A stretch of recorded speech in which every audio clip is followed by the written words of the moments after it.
मिलने जा रहा है उत्तर प्रदेश के चुनाव के अंदर। देवगन, आप तो ऐसे कह रहे हैं जैसे हिंदुत्व जो है बीजेपी ने पैदा कर दिया। भगवान राम क्या बीजेपी के सदस्य हैं?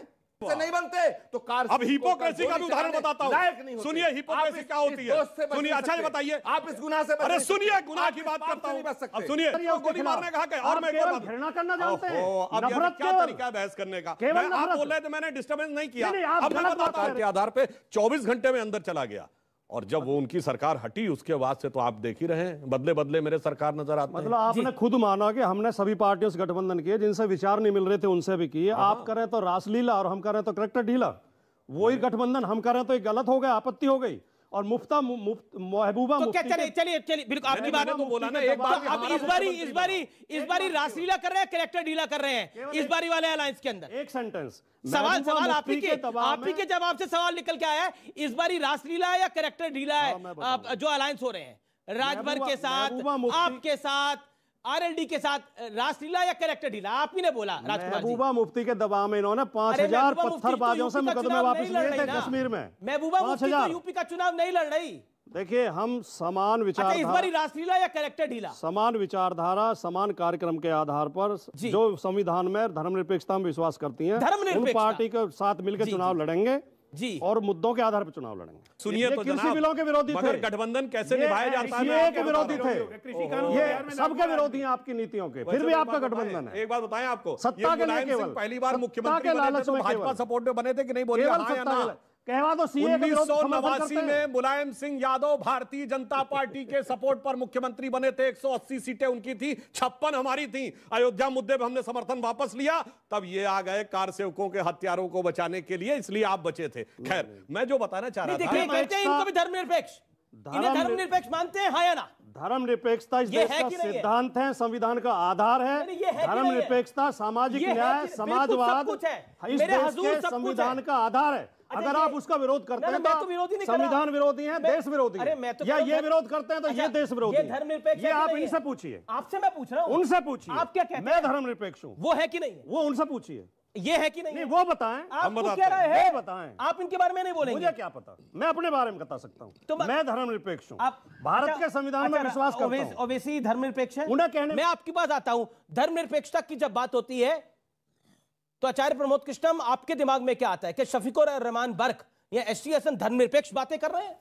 तो आपने कहा कि शफीकुर रहमान बर्क, एसटी हसन धर्मनिरपेक्ष हैं या नहीं हैं। मैं अमीश देवगन जी, क्या उनके बयान धर्मनिरपेक्ष हैं? आपने सवाल किया, मेरा जवाब सुनिए। कोई भी वो व्यक्ति जो अपने धर्म का पालन करते हुए दूसरे धर्म का आदर करता है, सम्मान करता है और दूसरों की आस्था का सम्मान करता है, वो धर्मनिरपेक्ष है। अगर कोई व्यक्ति अपने धर्म को सबसे बड़ा मानता है और दूसरे के धर्म को क्रिटिसाइज करता है, छोटा मानता है, वो धर्मनिरपेक्ष नहीं है। किसी भी एक धर्म का अंधा होकर के सपोर्ट करना और दूसरे धर्म का विरोध करना, ये धर्मनिरपेक्षता नहीं है। चाहे वो सेकुलरिज्म का बाना ओढ़े हो, चाहे वो कांग्रेस तो सेकुलरिज्म की जननी पार्टी है। का नेता हो। सुनिए, कांग्रेस तो आप इनकी छतरी में क्यों नहीं है? कांग्रेस इनकी छतरी के नीचे। सुनिए, अभी सुधांशु जी ने सरेआम ये घोषणा की है, ये बहुत बड़ी बात कही है इन्होंने कहा कि सबसे पहले मुलायम सिंह यादव को हमने मुख्यमंत्री बनाया। अरे भाई, उस मुलायम सिंह यादव को जिसे तुम मुल्ला मुलायम सिंह कहते हो, वो मुलायम सिंह यादव जिन्होंने कार सेवकों पर गोली चलवाई, तो इसका मतलब कार सेवकों पे गोली चलवाने वाले आदमी को मुख्यमंत्री और ताकत देने का काम और ये पाप आपने किया।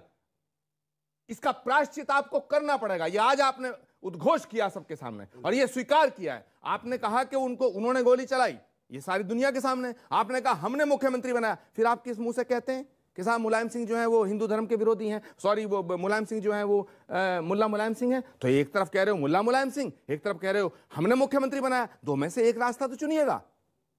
देखिए, मैं बताता हूं कब हमने मुख्यमंत्री बनाया। 4 दिसंबर 1989। और उन्होंने अडवाणी जी की रथ यात्रा कब रोकी, जाके चेक करिएगा। 24 अक्टूबर 1990 समर्थन वापस। गोली चलवाई 30 अक्टूबर 1990 से ज्यादा 2 नवंबर 1990।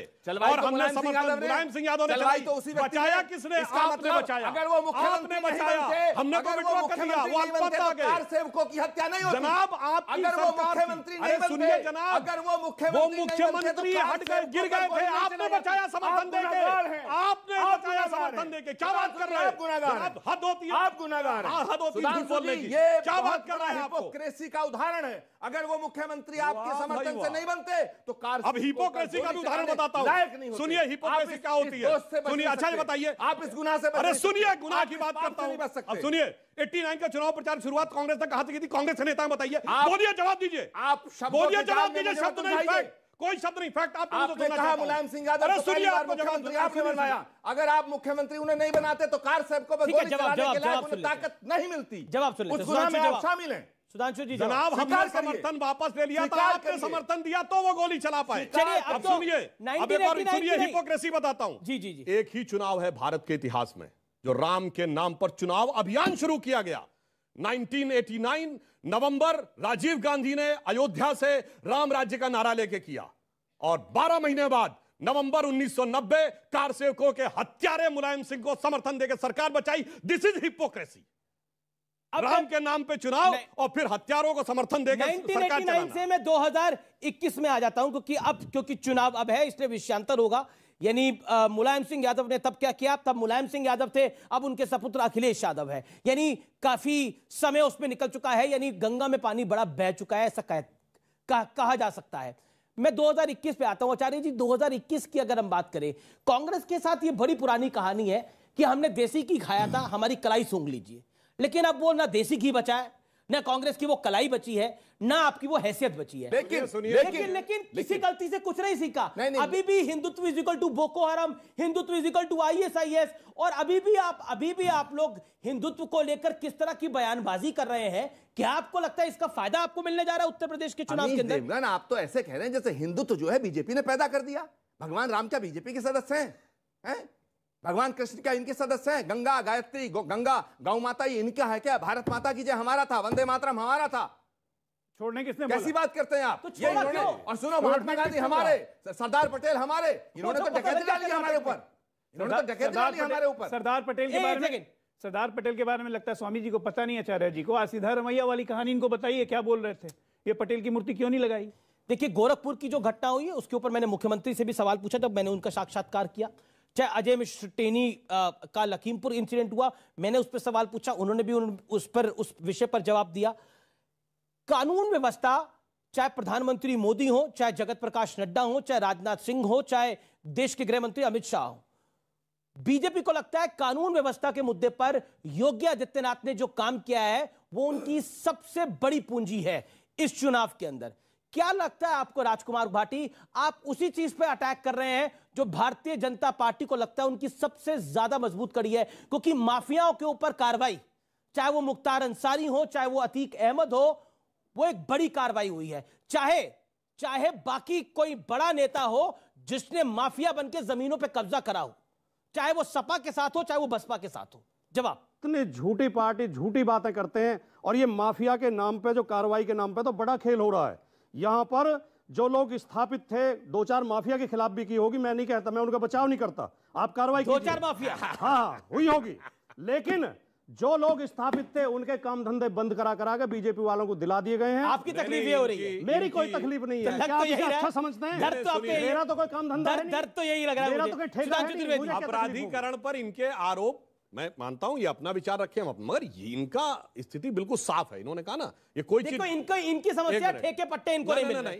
इनकी समस्या ये एकदम मतलब है। मैंने क्या समस्या बताई? ये बताइए, फूलन देवी क्या थी? ऑफिशियली डकैत थी कि नहीं? फूलन देवी एक पीड़ित महिला थी, व्यवस्था की जिसके ऊपर 20-20 लोगों को खड़ा करके गोली मारने का आरोप, उसके साथ और उस पे सारे केस विड्रॉ करके सांसद बनाया। हाँ, ये देखिए, महिला के साथ अत्याचार हुआ, ये देखिए, ये बोल रहे हैं आप। फूलन देवी के सुनिए, तो इसका मतलब कोई खड़ा करके गोली मार देगा, जवाब देंगे आप उसको? फूलन देवी और आप कहेंगे कि वो नहीं हुआ, ये बताइए, बनाएंगे सारे केस विड्रॉ करके। 20 लोगों ने रेप किया, आप समर्थन करेंगे? इतने संवेदनहीन, इतना मत, इतने महिला विरोधी, इतने महिला विरोधी। अरे वो पिछड़े वर्ग की थी इसलिए आप विरोधी हैं, या वो पिछड़े वर्ग की महिला थी इसलिए आपको घृणा है? इतना पिछड़ा विरोधी, इतना महिला विरोधी, इतना संवेदनहीन, इतना मानवता विरोधी, सामूहिक बलात्कार हुआ था उसके साथ, नंगी करके गांव में घुमाया गया था। मैं ये नहीं कह रहा हूं, मैं वो कह रहा हूं, वो बात सही है। तो आपका कहने का मतलब उसके बाद हर व्यक्ति को गोली मारने का हक है। और मैं घृणा करना जानते हैं, नफरत क्या तरीका है बहस करने का? आप बोल रहे थे, मैंने डिस्टर्बेंस नहीं किया। आप गलत बात कह रहे हैं, गलत बात कह रहे हैं। नहीं, गलत बात नहीं, मैं सही बात कह रहा हूं। उसने 20 लोगों की हत्या की दिख रही, बोलिए हाँ या ना, हाँ या ना, हाँ या ना, हाँ या ना, सुनिए, हाँ या ना। और सुनिए 120, अरे सुनिए, जिसमें एक बात सुनिए, 120, एक मिनट आपके मुख्यमंत्री खिलाफ 10 मुकदमे थे। एक मिनट अपराधियों को संरक्षण देते हैं। एक मिनट सुनिए, एक बात, अपराधियों की संरक्षण दाता केवल एक पार्टी है जो बलात्कारियों के समर्थन में तिरंगा झंडा लेकर जुलूस निकालती है, जो उसका नाम है बीजेपी। गलती हो जाती है, लड़कों से गलती हो जाती है। अब सुनिए एक मिनट, क्या उन 20 लोगों ने रेप किया था? किस लिए मारा 20 लोगों को? नहीं हुआ था। किस लिए मारा था? आपने कहा। और दूसरी बात सुनिए, उसके साथ रेप हुआ था नहीं हुआ था, ये बताइए। हाँ हुआ था। फिर मैं बिल्कुल कह रहा हूँ, जिन 20 लोगों को मारा उन्होंने क्या किया था? जिन 20 लोगों ने मारा उन्होंने क्या किया था? और दूसरी बात का समर्थन किया। भाई क्या तरीका है बहस करने का? हमने सब बाटी जी आप कर रहे हैं, जवाब दे बाटी जी आपका टर्न है। अब आपकी टर्न है तो बोलिए ना बाटी जी, आपकी टर्न है तो बोलिए ना। आप पिछड़ी वर्ग की महिला की बात करते हैं, तो जिस समुदाय की थी उसी समुदाय के हमारे यहाँ साध्वी निरंजन ज्योति, जो पहली महिला महामंडलेश्वर है हिंदू धर्म की। ये अंतर है कि आप एक ही बिरादरी में से किसको चुनते हैं और हम किसको चुनते हैं। और दूसरी बात, तो हम पे कोई एहसान है? फिर क्या तरीका है यार बहस करने का? हमको डिस्टर्बेंस नहीं करे। और बताइए, आपने आतंकवाद के आरोपियों के खिलाफ मुकदमे वापस करने की कोशिश कर रहे हैं। फूलन देवी शुरू कर रहा था, और बात कहां आती है कि यूपी की अदालतों में धमाके, फैजाबाद की उस समय तत्कालीन फैजाबाद में धमाके, लखनऊ में धमाके, वाराणसी में वालों को चुन के संसद में पहुंचा करेंगे। आप धमाके वालों को चुन के संसद में पहुंचा दें। राजकुमार भाटी अपनी टर्न पे बोलिए। राजकुमार भाटी अनफेयर है ये, बाकी 2 मेहमान चुपचाप बैठे हैं। ओके, उत्तर प्रदेश के संजरपुर में जाएंगे, आतंकवाद के आरोपियों घर जाके सिजदा करेंगे, और उसके बाद उनके केसेस विड्रॉ करेंगे, और उसके बाद अपराधीकरण पे आके भाषण देंगे।